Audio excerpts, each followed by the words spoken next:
I was talking to people at Homeland Security just yesterday, and they're saying that there is no encoded messages that they can make out so far.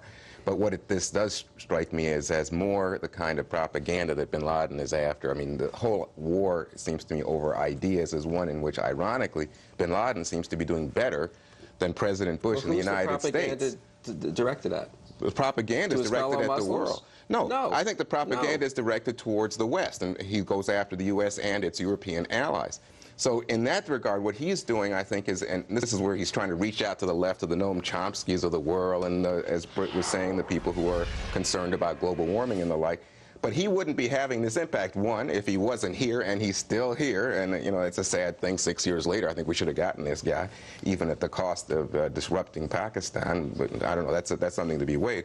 But the second point is that in terms of the war of ideas, and this is what Tom Keene and the 9/11 commissioners wrote about today in their op-ed, in terms of the war of ideas, because of our stand in Iraq, we continue to be posited as the bad guys in the world, despite the fact that we, as Americans, have the strong economy and the better ideas and the better system of government. Look at what's happening in Iraq. Al-Qaeda is a Sunni organization. And which people in Iraq are turning against al-Qaeda? It's the Sunnis.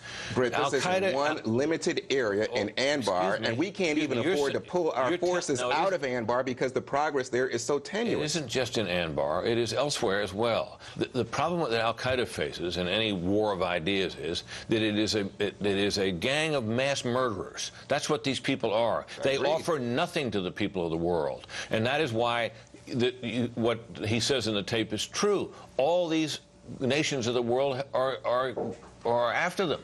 They're on the run. Right. They're not winning. They're not winning any war of ideas. The truth is, they really have no ideas. Well, in fact, what we're seeing, and this is something that even the 9/11 commissioners say this morning in the paper, is that the war in Iraq is serving as a recruiting tool for al-Qaeda, creating this group al-Qaeda in Iraq, where it might not otherwise exist. And so, therefore, what you're seeing is this propaganda effort continuing to grow. That's the whole argument that you've heard all along. You better not go and take these people on in any way, because it only stirs them up and creates more of them. I don't buy it. Well, that's not why we went to Iraq. Well, there are about 60. Remember we were going there after weapons of mass destruction. Remember we were going there to spread democracy. We also were going there because we believe there's a terrorist connection, and if the terrorists didn't care about Iraq... And we never proved the terrorist connection, Britt.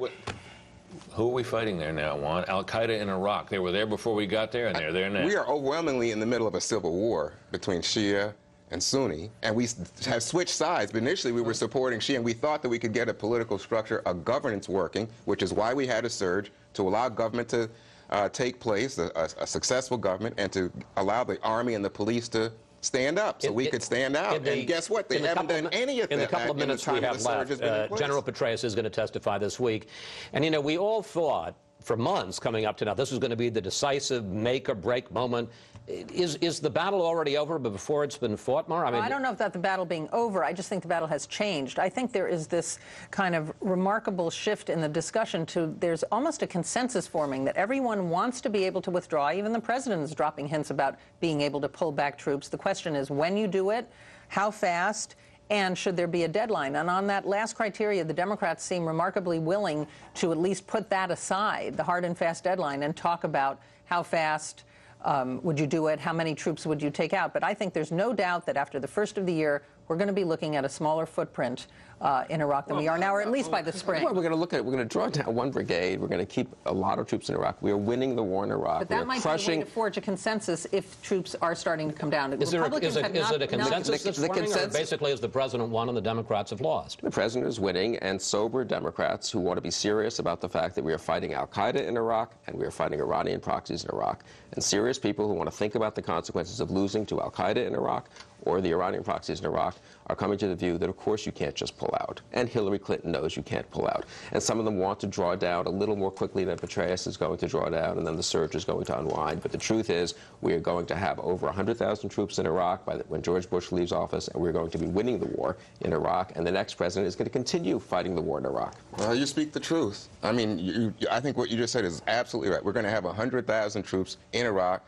for I don't know how long. I think if we ask the American people, are you willing to sustain that amount of commitment? For what? Exactly for what? Tell me why. I think most why Americans are the Democrats going to sign on? Well, at this point, what you have had over the last several weeks is a campaign by the Bush administration. It's going to be capped off Tuesday by Petraeus' report. He's in an untenable situation, damned if he does, and says you know what, this is hurting the Army, and damned if he doesn't. Got to go. Thank you, panel. See you next week.